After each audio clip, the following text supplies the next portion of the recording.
Assalamualaikum warahmatullahi wabarakatuh.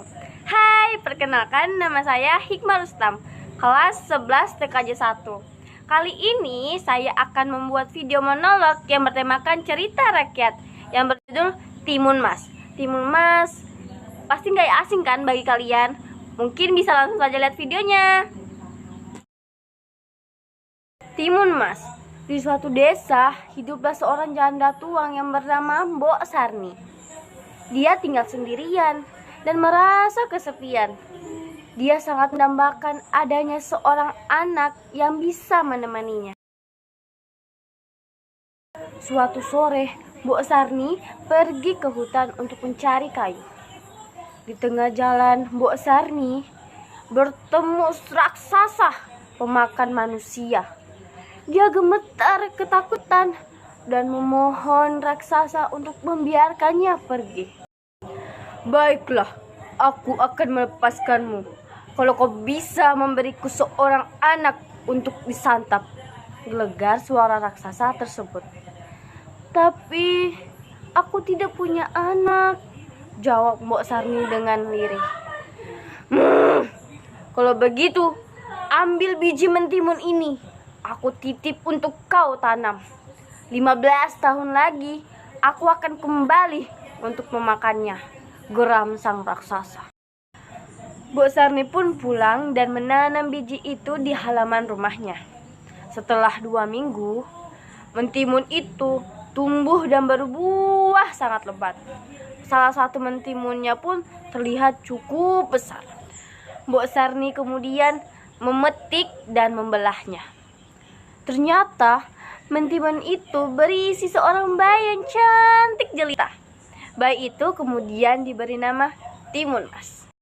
Walaupun bahagia mendapatkan seorang anak, Mbok Sarni teringat akan janjinya pada raksasa. Dia berpikir keras mencari cara agar Timun Mas tidak diambil oleh raksasa. Setelah mendengar tentang adanya petapa sakti, ia pun segera menyuruh Timun Mas untuk pergi meminta pertolongan. Oleh sang petapa, Timun Mas diberikan 4 bungkusan kecil untuk ditaburkan jika ia dikejar oleh sang raksasa. Benar saja, ketika saatnya tiba, raksasa datang menagih janjinya. Mbok Sarni berusaha mengulur waktu agar Timun Mas bisa kabur. Menyadari hal itu, raksasa murka dan segera mengejar Timun Mas. Pertama, Timun Mas melemparkan kantong yang berisi biji mentimun. Sungguh ajaib, timbul ladang yang lebat buahnya. Langkah raksasa pun jadi terhambat karena tubuhnya terlilit batang mentimun. Lalu dari jarum kantong kedua, tumbuhlah bambu yang sangat tinggi dan tajam. Kemudian, garam dari kantong ketiga mengubah hutan menjadi lautan yang sangat luas. Namun, raksasa tetap saja berhasil terbebas dari hambatan dan terus mengejar Timun Mas. Ketakutan, Timun Mas melempar kantong terakhirnya yang berisi terasi. Dari situ terbentuklah lautan lumpur yang mendidih. Akhirnya sang raksasa tercebur di dalamnya dan mati. Timun Mas kembali ke rumah Mbok Sarni dengan lega. Mereka pun kini hidup bahagia.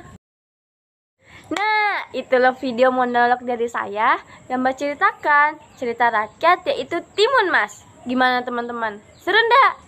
Mungkin itu saja dari saya. Nun wal qalami wa ma yasturun. Wassalamualaikum warahmatullahi wabarakatuh. Dah.